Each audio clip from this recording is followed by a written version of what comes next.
Hi, everybody. Welcome back to Inside the Music. And today on 5 and 5, my guest is Steve Rosenka. Rosenka, right? Okay. Rosenka, right, right. I've been called worse today. I have a tough time with last names. That's the toughest part of this whole No job is worries. getting everyone's last name correct. And I apologize to everybody out there if I get your last name wrong when you come on my show here. So, anyways, I have the list of questions. So we got the long ones, and then we have the short rapid fire ones here. Now, if you watch the interview process, you know how this works. You can take as much time as you want on the first 5 to answer the questions. The last 5 are supposed to be rapid fire questions, but again, if you want to expand on those, you're more than welcome to.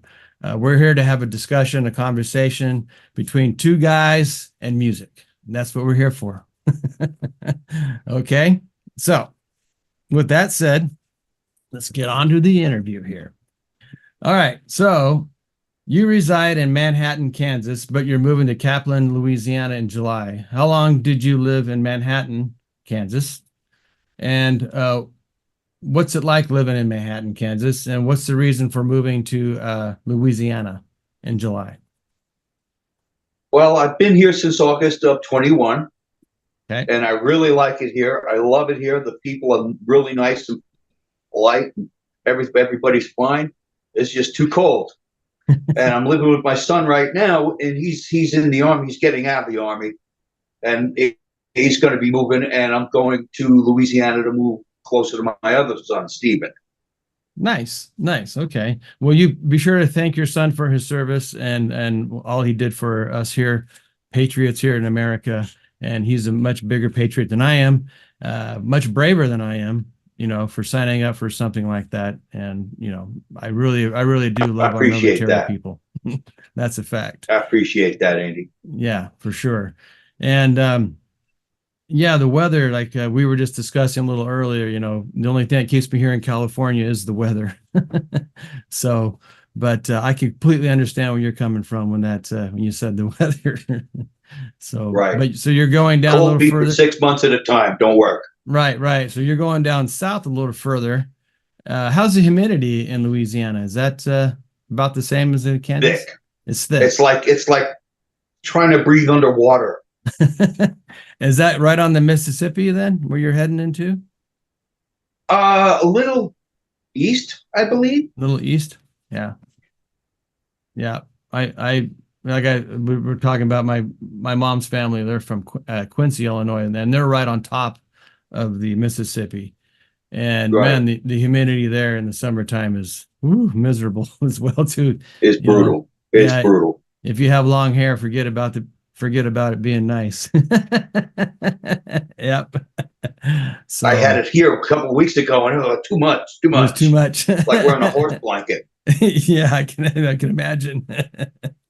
So, well, that was just to kind of get to know you. Though, that's okay. Absolutely. Well, I'm not losing my hair; it's just migrating because of there that. You go. See, that's what us men do. We have migrations. My hair is migrating in spots I never had it before. My ears, my lower back, my upper back, and all that other fun stuff. So women have their things, guys have our things. Oh yeah. But I kind of want to get that out there where you were from, just so people kind of get to know you a little bit better. Is there anything else you want to share in regards to home life or anything else? I did 45 years in Florida. Oh, I'm originally from New York, and we moved to Florida when I was 11, and I moved there from there to here in 21. Right. And so living in New York, you find Kansas colder than New York. I find that interesting. Were you upstate? I really don't remember it. That was like many moons ago. Many moons ago. Many moons. So the here and now is worse. Right. By far. Okay. Obviously it couldn't have been that bad. If you can't really remember New York, then it must have not, been too traumatic for you. So, but anyways. Well, we were on Long Island. It's different. A lot of people think of New York as like skyscrapers. It's not always. Oh, okay. Bad. Yeah. I hear you. Yeah. Yep. I hear you. I have a friend who lives up north or upstate New York, and he is more in the mountain area, and he loves it. He loves the snow. He loves the cold. That's what he lives for, you know. So Boom. and he's like you and I, you know, around the same age as you and I. So he's been around the block a few times to know what the difference between the hot and cold and all that fun weather stuff is. Right. So anyways, okay, well, let's jump on to question number 1, if you don't mind. So here we go. Can you please tell us your background story of how music entered your world and how you knew it would be a friend for life? Well, my next older brother, I have two brothers. One's gone. I have my youngest brother. He's older. He's 12 years older than me. He played played rhythm guitar in a band. And when I was growing up, he would play around me, and I would kind of pick up on it. I was told I sang Wild Thing on stage with him at 4 years old. Then my older brother got me my first guitar when I was 14. Mm-hmm. And I'm self-taught pretty much for the most part. And I just picked it up and I just loved it. It's just cathartic. Yeah.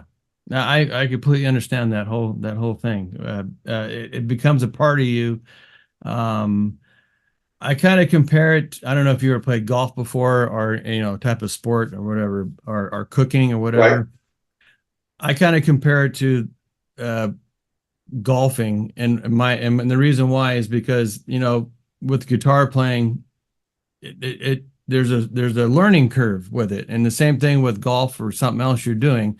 But once you finally get to that point where you actually could play a song, and it just goes inside you. And in golfing is the same way. Once you hit that first good shot and you see it go straight down the fairway, then it's like, oh, I could do this again. And it's the same then you thing. know, yeah. Yeah, and it's the same concept with the playing an instrument is, well, I got one song, let's move on to another song.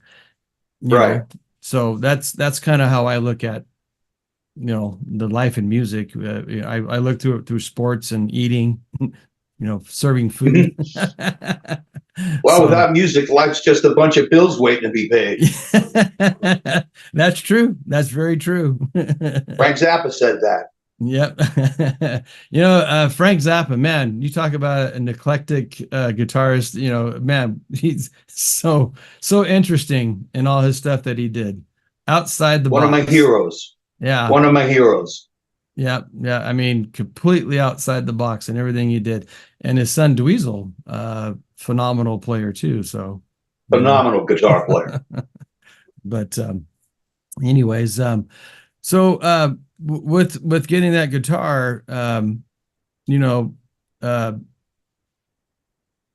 we're well, let's just move on to the next question. And let me just do that right here. So, okay, because you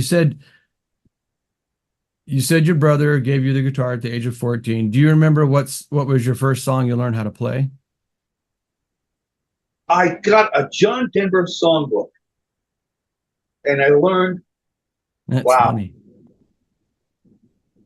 I want to say The Eagle and the Hawk, if memory serves. That's where I got the guitar, the chord patterns from little chord charts up top. And wow, that's a D major. That's cool. And I just kind of learned from there. And then I learned a couple of Beatles songs here and there, and then it just started snowballing. Right. Yeah, you know, John Denver, he was, you know, for those youngsters that might not know John Denver, he was a big influence, country. I call him more countryside music, in the 70s, maybe early 60s, mid 70s, going into the 80s before he crashed his plane. Right. But he was one of the first guitar, you know, I learned Rocky Mountain High playing guitar. And it was one of my first songs I learned how to play. So yeah, John Denver, man, he's probably more of an influence for guitarists than people ever realize, because one, he had the ability to play guitar. Second, he had the ability to sing while playing guitar, and what a voice he had, you know. So yeah, I have that same thing with me, is that once you, like we were just saying, once you learn, I know I can do it again. So this kind of Right. snowballs and goes on, you know. And then So you learn what rules you learn the rules so you can bend them a little bit.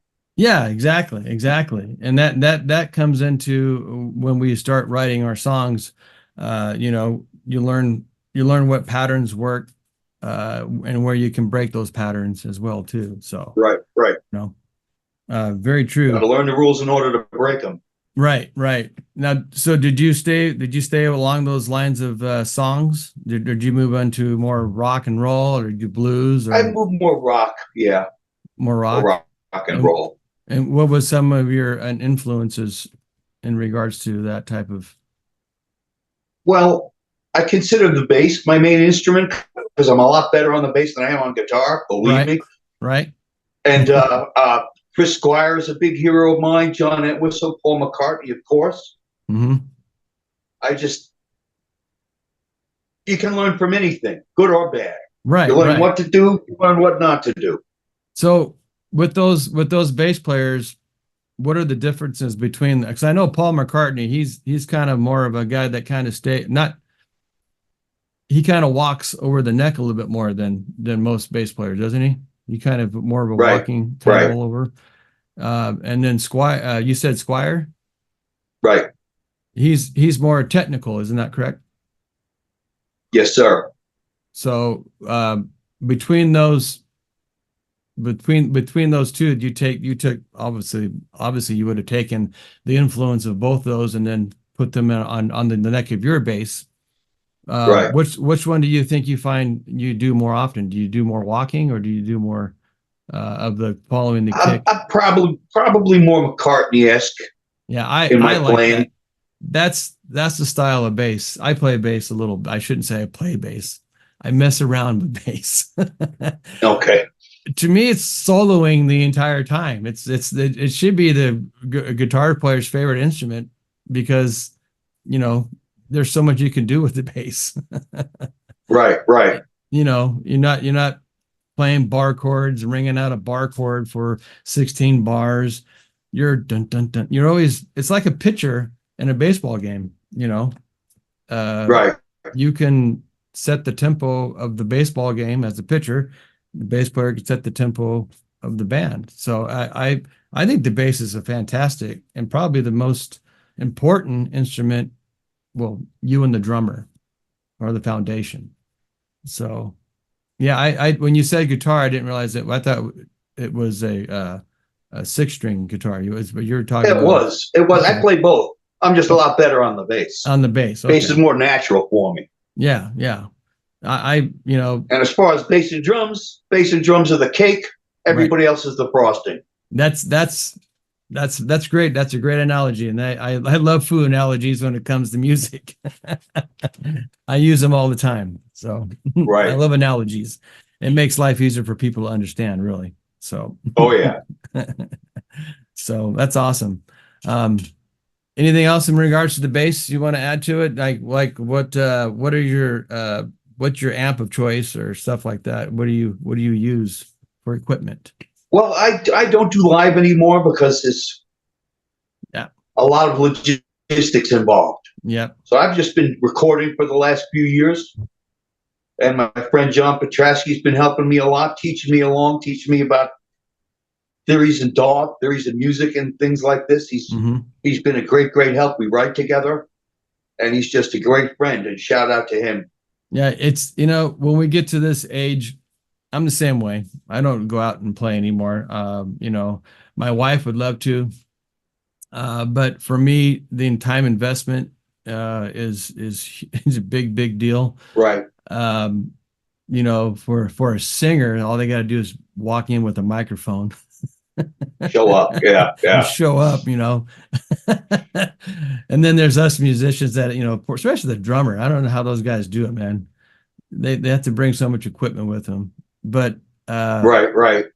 you know, I will say, as a guitar player, there are, open mic nights. So all you got to do is take an acoustic guitar with you and set up and play. So Right. that's just my excuse for, I'm just being lazy.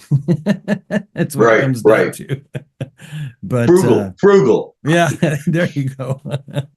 So eventually we'll get back out there. The kids are getting a little bit older now, and we'll hit those open mic nights some more eventually here. Well, there's nothing like playing live. That's for sure. No, that's for sure. It hits the adrenaline rush. That's that, you know, that sure. that high that can't be produced by any fake, you know, drug, any other drugs. Right. So that's for sure. But well, what did you use as when you were out playing? Did you have amp pegs, or I had a lot of PVs. So that was a big. I have PV basses as well. I love my basses. Right. You know, PV, their guitars, and I don't, you know, about the basses, I don't know about, but I tell you, when I picked up a PV guitar, you picked up a PV guitar because they were always well made. Never an instrument that's never going to go, you know, bad on you.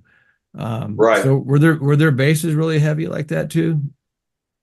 In the older days, yes, but not so much now. But I've got a Kramer with an aluminum neck. It's like playing a truck.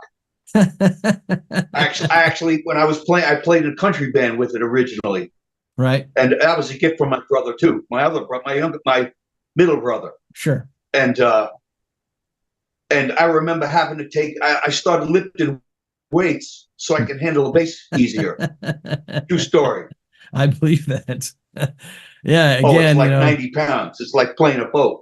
Yeah, I you know, my bass I have is a short neck because, for one, as a guitar player, having to reach out that extra 3 or 4 inches feels weird. So the short neck bass, I like it. You know, the other reason I like it is because it's a lot lighter as far as the overall weight of it goes. Right. You know, so those two things. But anyways, all right. Question number 3. You said you wrote your first song at the age of 16 on the questionnaire that you filled out. How has your music writing changed since you've written your first song? Well, I learned what I was doing. Back then, it was just by accident. Oh, maybe this and maybe this and maybe this. But I'm a little more self-aware now. Okay. And it's just come miles of different. Okay. So, it's becoming more personal to me. Okay. So now the lyrics, when you say personal, are you talking the music and the lyrics, or just, you know, the whole overall scheme? You know, the whole shebang. Yeah. The whole shebang. Right. So it's really all I know how to do. That's great. I mean, if there's something that you should know how to do, it's, you know, music.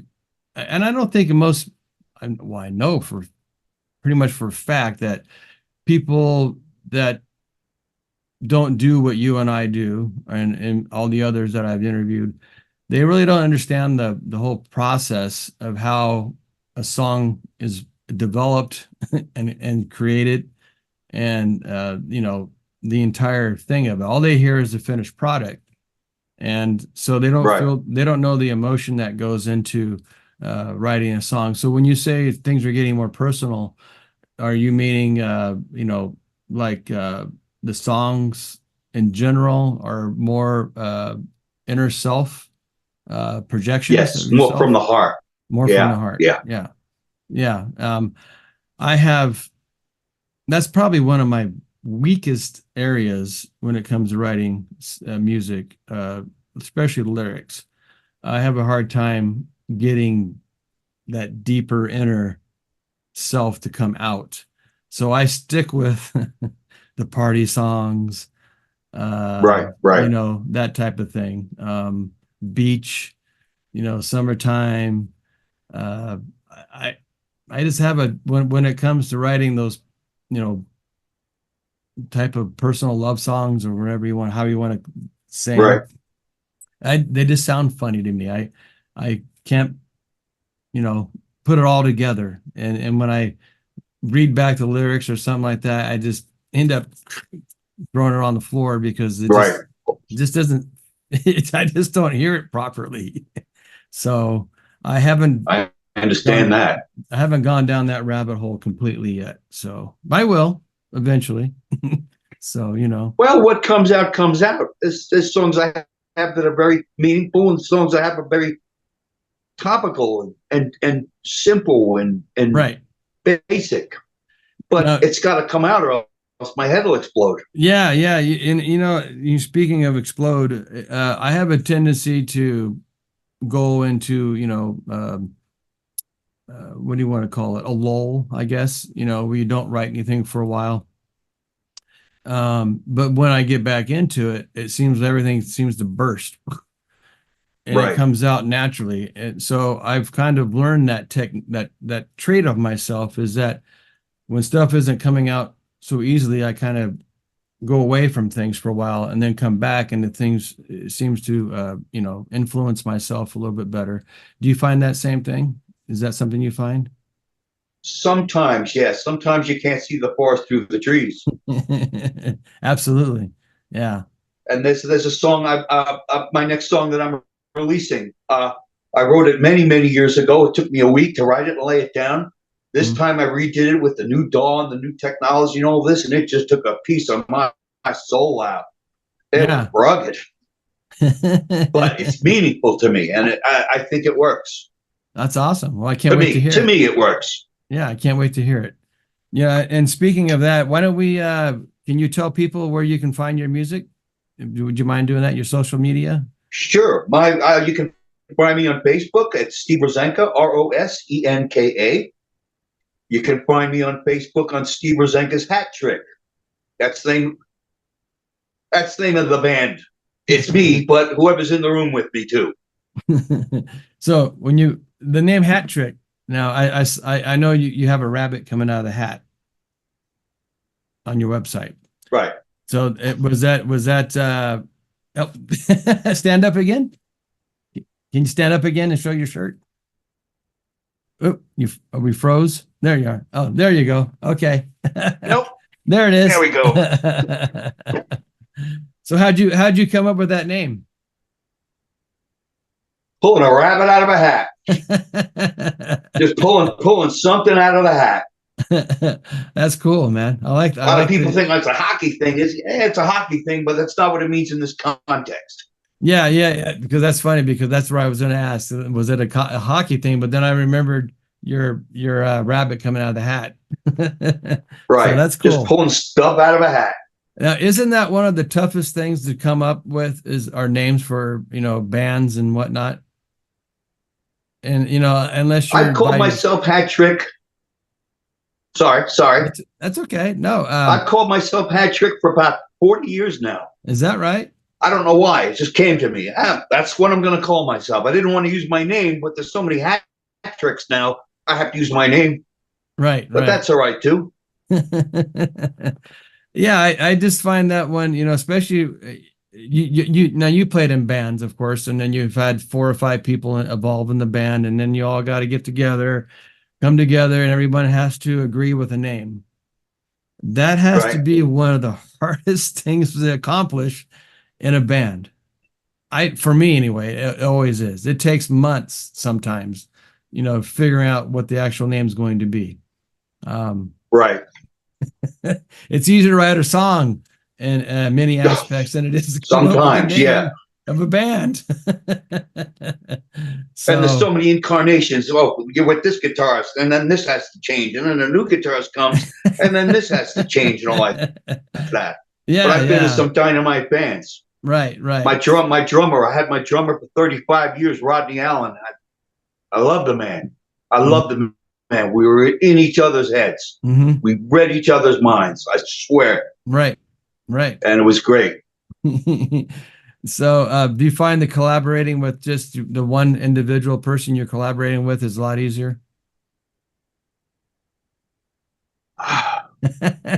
Yes and no, because it gets a little competitive sometimes. Right. It has to, and that's fine too. Right. But it gets a little boom, boom, boom now and then, you know, a little clash of egos and intensities and so forth. Right. But I wouldn't change it. Yeah, I wouldn't change it. No, I have, that's what the idea behind us writing music is, to present the best possible product at the end. So if there is a little bit of, headbutting going on, that just shows that you have the passion, and both of you guys are passionate about what you guys are putting out there. And Exactly. that to me is a big, big deal. Um, my partner Sergio over in Italy, thank God for the internet. With the internet, it's a Excellent. Excellent. great thing.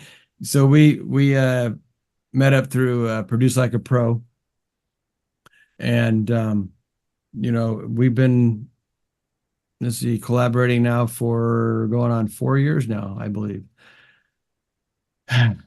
The difference is that we know our parts. When we got together, he's a much better producer than I am, and I was just getting into the recording side of things. So, Right. He has this place we all agreed that he was going to be doing the producing and the mixing, all that was on his side. And then my wife and myself were going to be doing the main songwriting, and then he would influence the songwriting as well too. So that's how we've done it now for going on 4 years. I guess it's been 4 years. And through that time frame, we've also, it's not just my wife Linda and myself writing the music. He also participates, and he has great music, and it's proven with all the stuff that we released. We have different styles, that's for sure, but we all love the same type of music. So those different influences, he's a big, huge Police fan. And I was the 80s hair band kind of guy. When all that music went away, then I kind of got into country because it was the live instruments, playing guitar, drums, and that type of thing. So now my music more influx goes towards more of the country style of music. Rock country, I should say. That's what I like. That's fine. Music is music. Good transcends. Right. Good transcends time, labels, everything. So with your partner you're writing with, you guys have similarities, or you guys also have differences too? Oh, we love music. Right. He is passionate about music, and he's involved in it all the time. How he does it, I couldn't say. But like you say, the hair bands, he was more into Judas Priest, and I was into more like Genesis and Jethro Tull and things like this. So we kind of blend together, right? Amalgamate, right. And that's funny because and I love it. I love it. He falls on my side of the universe, music universe, because I was a huge Judas Priest fan. That's the one band I've seen the most concerts of any of them. Right. And now, Sergio, like you, he's more of the Genesis, Police type, genre of music. So, it's a great thing to be able to combine all those types of music together. Oh yeah. And it shows I love it. It shows on the production side, and of what he does, especially his drumming technique, because he's a huge what's the drummer's name from the Police? Stuart Copeland. Stuart Copeland. Brilliant drummer. Brilliant drummer. Right. And so, anyway, I can't say thank you enough to my partner Sergio, because it without him, Linda and I would only be much further back in the timeline. So, oh yeah. Nick too. My friend Nick, John. I call him Nick. There you go. But he's been inspirational, and we met each other in 7th grade, 6th grade, and very first conversation was music. Yep. And it's been music ever since. And this is a couple years later. Yeah, isn't that cool? That's so cool. Yeah, that's something else. You guys, couple years. You guys remain. Oh, I love it. I love the man. Yeah, I love the man. That is awesome. Let's see. Oh, one of my dearest friends, definitely my longest friend, my oldest friend, and I love the man. Yeah, and now does he live by you, or do you guys do everything? He's in Florida. He's in Florida. We do it online. So yeah, so that's the beauty of the internet, is that oh yes, our lives have gotten that easier. We can use the internet to write music back and forth. As a matter of fact, our first band my wife and I created, that's how we had to do things, because our kids were only 3 and 4, at around 3 or 4 years old. So in order for us to do this, is that everybody had to go out and get themselves a recording device, and everything would be recorded at their own place.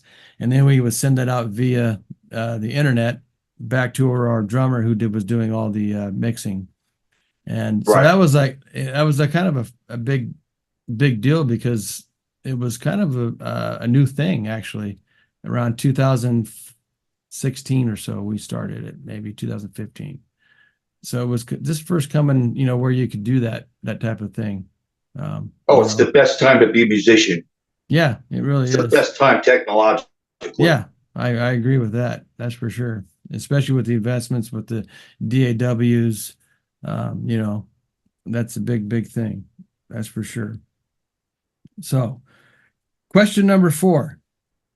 You answered in the questionnaire that you see yourself as a producer first, a songwriter second, and then a mix engineer. Please tell us why you see yourself in that order. Well, at first, when I'm writing, at first it's me. Mm-hmm.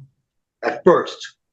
And then I kind of turn into an archaeologist, where I hear this, let's uncover it and see what happens. And I'll throw it in there. Either it works or it doesn't. And I'm always thinking, well, a choir, strings, this, that, and background vocals, or whatever it could be. And I'll try it, and sometimes it works, sometimes it doesn't. So I'm kind of a producer / archaeologist. And I'm better at producing than I am at writing, I think. Right. Well, so with the songwriting, going back to that part of it, do you write the lyrics first, or do you come up with the music first and then the lyrics, or do you do a combination of sort of both? Combination, or I'll lay a music pad down and see what fits. The word dance comes in. How can dance fit into this, or whatever the word could be, or whatever the phrase. Right. How does that fit in? Let's try it. Let's try it. See what happens. Right. Sometimes it works. Sometimes it does work horribly. Lots of lots of crumpled paper on my floor. Yeah. Same here. Do you concentrate on rhyming, or do you just kind of go with phrasing and how things are sung? Probably more phrasing. Yeah, or I'll throw rhymes in off kilter. This day, and then this way, or this way, and I'll throw timing differences in. Rhythmic differences. Sure. Yeah. I kind of tend to, I shouldn't say I have a tendency. I do. I'm a big thing with syllables. If the words have the same syllable lines, in other words, they have to have the, around the same syllables as the line ahead of it. So, and there's a word for that. I can't think of what it is. Yeah. And then, if I can make things rhyme on top of that, then that's what I'll do. But I don't worry about the rhyming so much. Now, my partner, he wants me to get into the rhyming side of things, which I have to wrap my head around. So that's going to be something fun for me to learn to do. So I'll get into that side of things when it comes to writing lyrics. I think lyric writing to me is one of the funnest part, if that's a word, the more fun part of music writing is how you and I have a tendency to one of the funnest, but one of the hardest for me. Yeah. I normally don't sit down and say, okay, today I'm going to write about this. I let the music kind of influence Sure. where it's going to go. And I think that's probably Where it goes, yeah. where I have a tendency to write more party songs, beach, summertime stuff, is because that's what I hear, But right. it is what it is. But there's stuff that I write that's very cinematic too, and it's just a 3-minute piece of just cinematic music, because I kind of bounce. I've got some rock, I've got some prog, I've got some country, I've got some cinematic, I've got a little bit of everything, a little mishmash. So the cinematic stuff, I would see that would be more the production side at the same time as the writing side. Wouldn't that be true, or would that not be? Right. So you're doing, yeah, I'd say that, yeah. Yeah. So because you're kind of influencing where everything's going at the time you're writing it, I would think. I've never done that before, so, but that's how I would look at it anyways, Right. Especially if I mean, I have no idea, but I'm guessing that those people that write music for movies, they're influenced by what's going on the screen. So they're kind of producing as they go along writing. It would be my guess, is how I would look at it anyways. If I'm wrong, people out there correct too, and consistency. John Williams wrote a piece every day. Right. Man, I wish I could do that. Yeah. That would be something else. But time and family, those two things. Oh yeah. But and lack of finances, and lack of money, and lack of food, and all these things. Yes. Yep. I like to eat, so that's very true. My kids like it too, so it must be hereditary, I guess. Yep. I'd say you're right. That's very true. When it comes to mixing, do you do the main mixing of your music, or is that your partner does that? Well, we're at the stage now where I have like my little mixes, and I'll throw him and see what he thinks, and then he'll throw his mixes, right? See what I think, and they'll kind of once again come together on it. And I have a tendency to think very Pink Floyd-y. Yeah. Okay. No wrong. And Pink Floyd. like I said, he's more metal, more rock, more straight rock and roll. Right. Yeah, simplistic. And I think more Floyd, where it's like, let's put this little thing in there, this little thing. Yeah, I like being off the beaten path. Right. But it's good that you have two different styles when it comes to that thing, because one will enhance the other. I'm the simplistic guy. I make 3 chords in a beer, as they say, and then put some lyrics to it. But Sergio has the ability to hear a keyboard can go here, something like that. I'm getting better at it, as I do it more. I've only been doing the recording side of things, and then the mixing and the producing side of things now seriously only for like 4 years. So it hasn't, I haven't got my 10,000 hours in yet. So I'm working on them, and it's come a long way. But with that said, let's go to question 5. Can you please share your most accomplished moment in your life, music-wise? Oh, music-wise, okay. Well, I recorded a professional album with a band once. That was fun. That was pretty big. We never got anywhere with it. The egos. But didn't you graduate from somewhere? Audio Institute of America. That's how I learned to mix.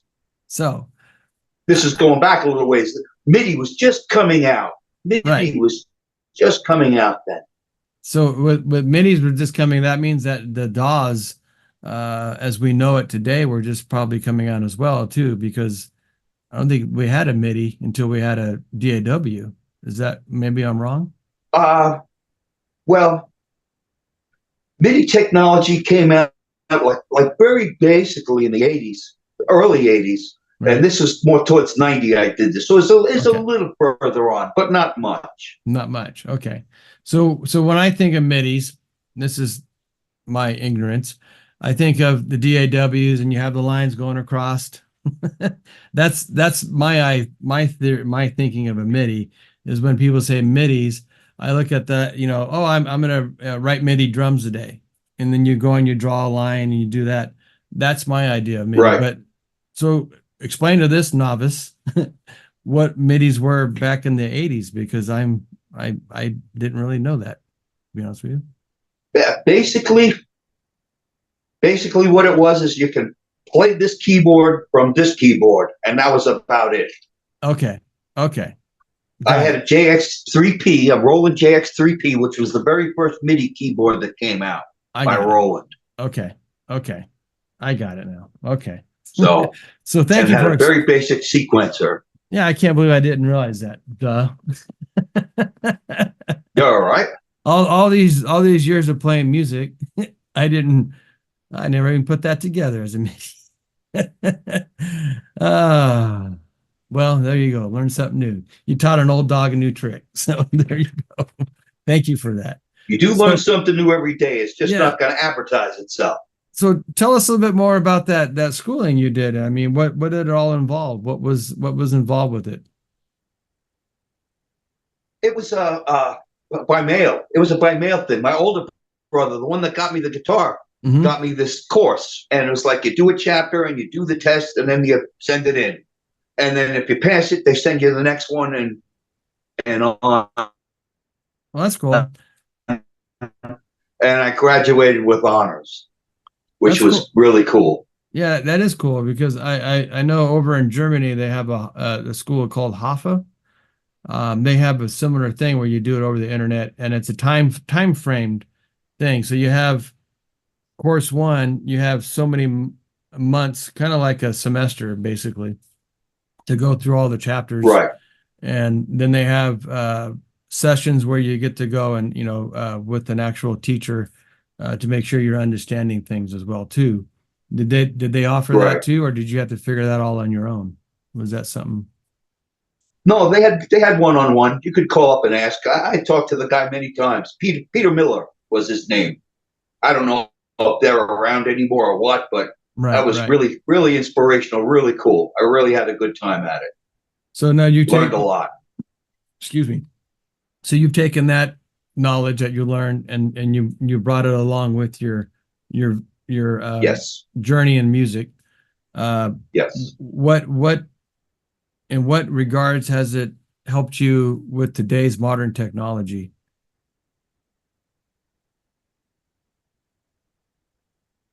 Well,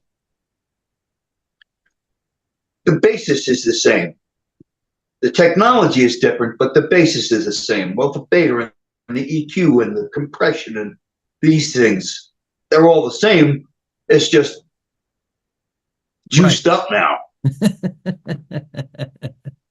Yeah, so so music in general, especially when it comes to the recording side, and I'm sure this goes way back to the day, Elvis was recording when they were doing, coming up through, getting into stereo, away from mono into stereo. All the ideas, sound waves haven't changed. They're always sound waves. They're always going to have the same frequencies. You're not going, you can influence those frequencies. That technology or mathematics is always going to be the same. So yeah, it makes sense that you could take something from such a long period ago and still bring it into the future, and and create something using the older techniques. I think that's cool. Well, everything that is today is built upon what was yesterday. Everything. Wise words. That's very true. Thank you. So yeah, and it's so cool that we can, as musicians, songwriters, producers, we can take those technologies from back then and use them. Now I have someone I know, his name is Jerry Hold on a second. Hold on one second. Let me get something real quick. Mhm.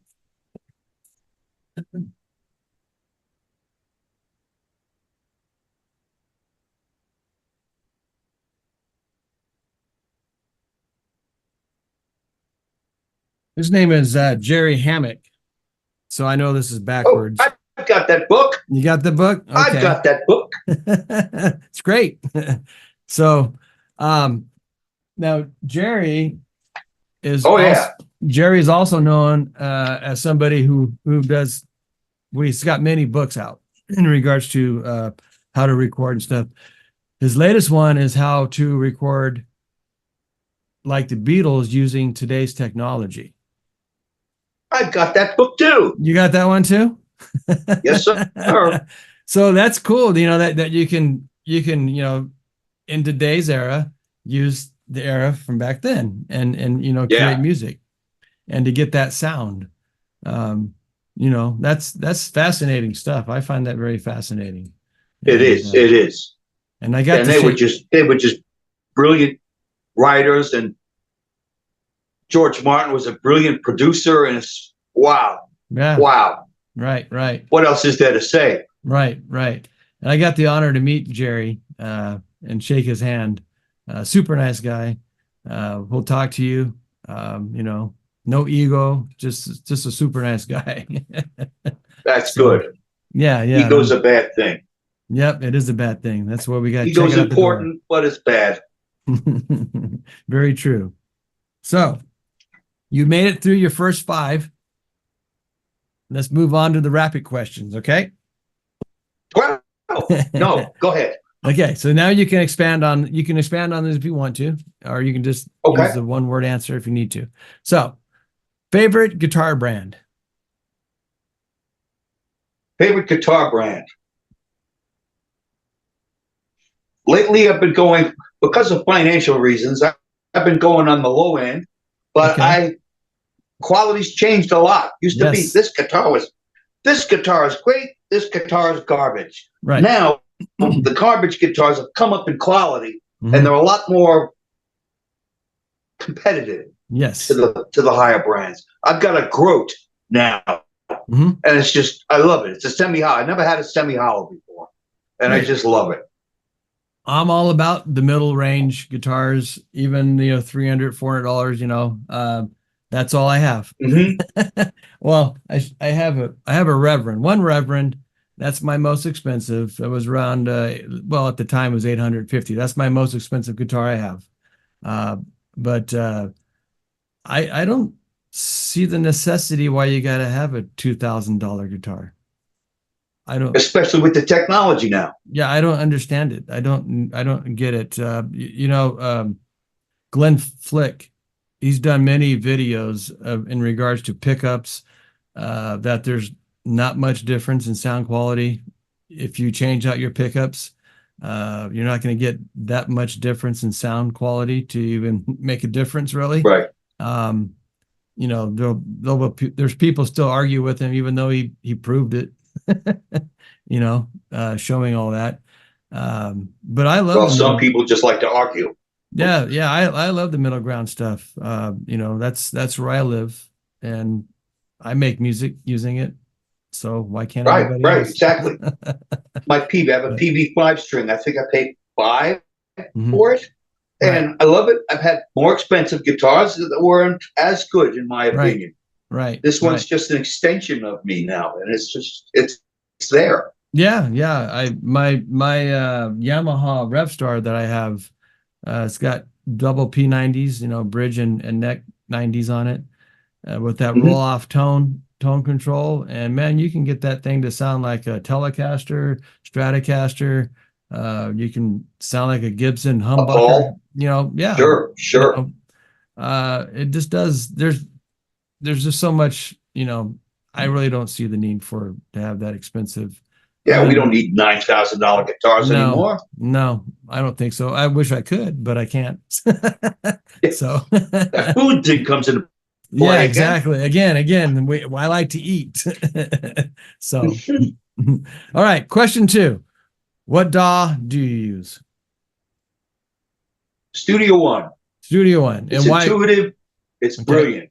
It's It's brilliant. brilliant. I can't see another DAW. That is the sister, I believe. Studio One's the sister of Cubase. They had engineers that left Cubase and then created Studio One. I think that's correct. If I'm wrong, people out there correct me, but I think that's why they have a similarity of look and ease of use too as well. So, what do you have many stock plugins that come with Studio One? Is there a lot you get with it, or you have to just? There are several. Yeah, there's quite a few good ones, really good ones. Do you find yourself using those more than you do the third-party plugins? I use a lot of Wave products. Yeah. A lot of Wave products. But I also use a lot of PreSonus too. The tuners and the compressors and things like this. I'll switch around. Yeah. Yeah.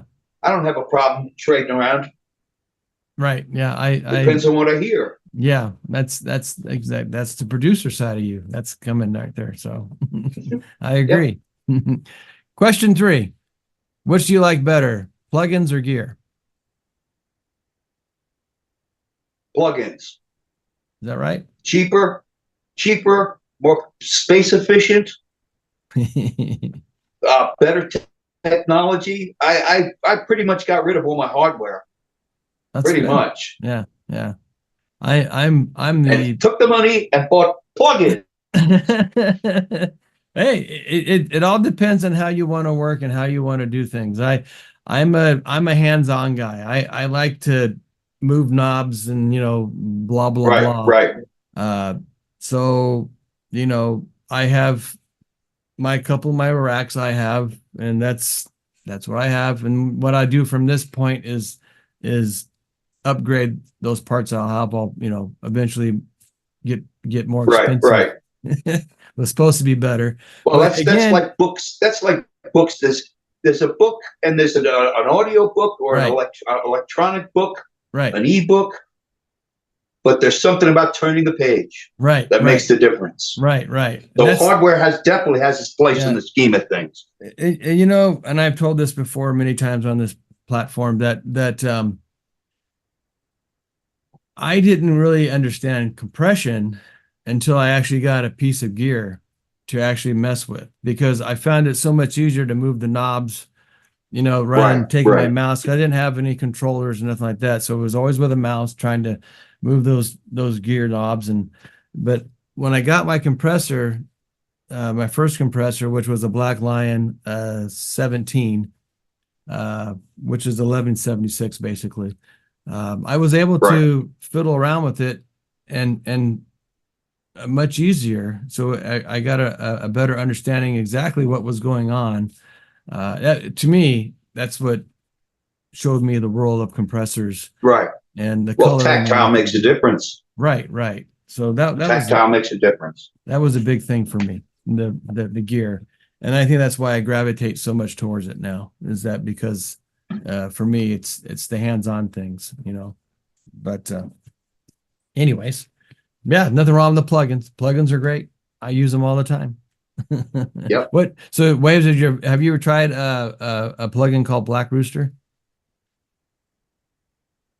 I think I've heard of it, but I haven't tried it. They have quite a few, and right now, or they did, I don't know if they still have it going on. They have a killer deal with their plugins. So it's Black Rooster. If you get a chance to check them out, I highly suggest Black Rooster. I will. They really got some really good ones. I'm a beta tester for them. So I'm not just saying that because I beta test for them, but I'm saying it just because they are so good. I wouldn't say it otherwise if they weren't good. I wouldn't even be a beta tester if they weren't good. Right. So, sure. So anyways, question 4, favorite headphones. I've got Audio Technicas that I love that John gave me, and I love them. I've got some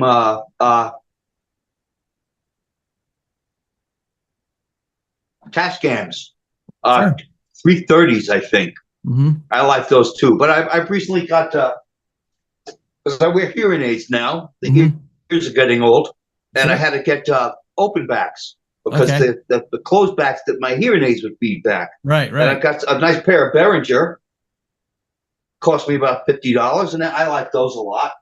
I use those pretty primarily. So those are the new Behringer that they this came out with like maybe a year ago. Is that right? Those are Yes. the new ones. Yes. So yeah, Yes. I've heard good things about those. Just because, you know, the price tag isn't up there doesn't mean that you're not going to get something good in quality. And and Right. Behringer for some reason gets a bad rap because of the name They do. Behringer. They get a bad rap. They have a lot of good product. I haven't tried it yet, but their new gear they have coming out now. They have some new compressors and some new EQs that are coming out there, and they're clones Mhm. of older products, of Neve and something else. I don't remember the other one, but I like Behringer. It was my first interface. My first two interfaces were Behringer. It's what I could afford, and the sound quality was great. Um, you Mine know, too. so Well, there's a difference between cheap and inexpensive. right. You know, I mean, shoot, I believe they're made in Germany, so they can't be all that bad. Or designed in Right. Germany, anyways. You know, so I mean, they got some great cars. Yeah. So why not the music gear? But There you go. so question 5: did you have fun today? Yes, sir. I appreciate it too, by the way. Yeah, I appreciate it. absolutely. I had a lot of fun. Yeah, Lot of fun. I know this took a little bit of time to getting you and I set up to do this, and it was my fault, not yours. I had, life was getting in Things the way. happen in their own time. Yeah. Things So, happen in their own time. but I really do appreciate you taking the time out of your day, to sit down with me and do this interview. It means a lot to me. So that Been it my does. pleasure, Andy. I appreciate it. So, what else you have going on the rest of the day? You have anything fun going on? Because for all you I'm that going to go to the town. I was Go gonna say ahead. for all you that don't know, most of these interviews are done on a Tuesday morning around 10 o'clock California time, Southern California time.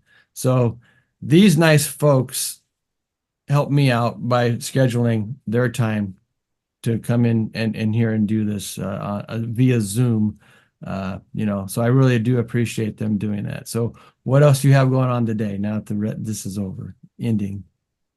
Well, I've got to move. I'm moving to Louisiana next month, so I'm just going to take a tour around the town for one last time, check out the malls and such. I'll be in the studio later. Awesome. Got some things to do. Awesome. It's the day. I've got the day off from work, so it's like, yeah, chill. So now you get to pack up all your recording gear and all that fun stuff. Is that a little pressure involved with that? Because then you got to hook it all back up. I'm excited because I'll be able to do it the way I want, the way I think it should be done, as opposed to, Right. well, if I do this now, then this is this, and I would do this, and this is this. Now I'll be Right. able to lay it out and plan it and execute. Right. So I'm really looking forward to it. I'll give you some advice. You can take it or leave it. What do you want to do? One thing that I've learned over the few years I've been doing this is to number your chords.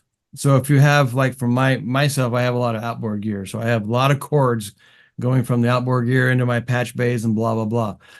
So what I did is, yes, spaghetti, there you go. And somehow those damn chords tangle up just sitting back there. They get all tangled up. I don't know how that happens. But what I did was I went out and bought myself some paint pens. And you take those paint pens, color coordinate, with your chord. You can sit there and write on, this goes into, say if you have an interface that has 8 inputs and 8 outputs, or whatever you have, you can mark on those chords where they're going to patch them back into, and do the same thing with your computer gear and everything else. It makes life so much faster when you need to read. Well, I've got a label maker, and it drives my son nuts that I label everything. What do you got to label it for? Well, I'll know. Well, that's but see now that's the thing is that you have experience So in I've got life. everything labeled, and Yep. it's. I'm expecting smooth sailing. Awesome. Little bit. Awesome. Again, Steve, I really appreciate you taking the time out of your day to do this. I had a lot of fun. And, with that said, brother, adios. Take care, Andy. My pleasure. You have a great day, sir. You too. Take care. Bye.